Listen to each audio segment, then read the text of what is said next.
अस्सलाम वालेकुम। खसरा एक ख़ास किस्म के वायरस से पैदा होता है जिसका नाम पैरामेक्सो वायरस है। ये बीमारी उमूमन सर्दियों के आखिर में या बहार के मौसम में होती है। खसरे का वायरस गले और नाक की बलगम में परवरिश पाता है।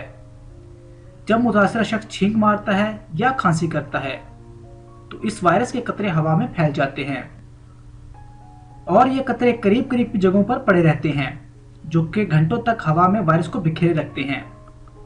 इन्फ्लुएंजा वायरस का तो आपने सुना ही होगा।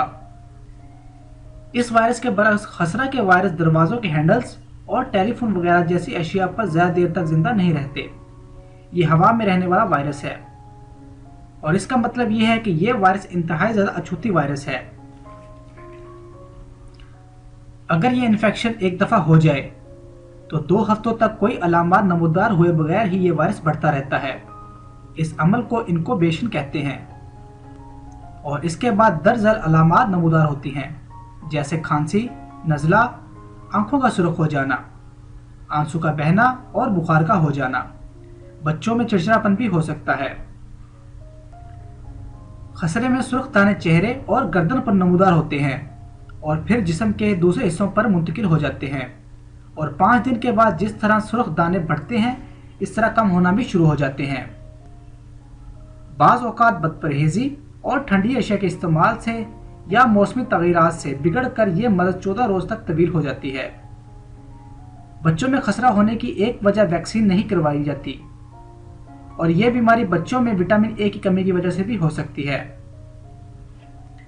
यह मर्ज उम्र 2 से 3 साल के बच्चों से लेकर 10-12 साल के बच्चों तक को होती है, लेकिन इसमें उम्र या जन व मर्द की कोई कैद नहीं।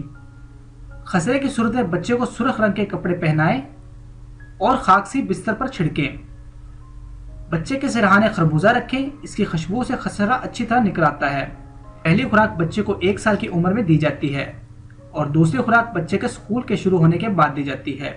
अब हम आपको इसका देसी आजमूदा नुस्खा बताएंगे। अज्जा: मुनक्का के दाने 7 अदद, अनाब 7 अदद, मलट्ठी 3 ग्राम को आधा किलो पानी में जोश देकर कपड़े से छान लें और उम्र के मुताबिक बच्चों को 1 से 2 चम्मच वक्फे वक्फे से पिलाएं। नोट: हमारे चैनल पर बताई गई बीमारियां और इलाज के बारे में मालूमात आम रहनुमाई के लिए है। दी गई मालूमात पर अमल करने से पहले अपने फैमिली डॉक्टर से लाजमी रजू करें। उम्मीद करता हूं आपको हमारी आज की वीडियो पसंद आई होगी। मजीद रहनुमाई के लिए अपनी राय का इजहार कमेंट बॉक्स में लाजमी करें। और आप देख रहे हैं वर्चुअल हेल्थ केयर। जिन लोगों ने हमारा चैनल सब्सक्राइब किया इनका बहुत शुक्रिया और जिन लोगों ने सब्सक्राइब नहीं किया इनसे गुजारिश है कि चैनल को सब्सक्राइब करें और साथ लगे हुए बेल के बटन पर क्लिक कर दें ताकि आपको हमारी हर नई और मालूमाती वीडियो का नोटिफिकेशन बआसानी मिल जाए। शुक्रिया।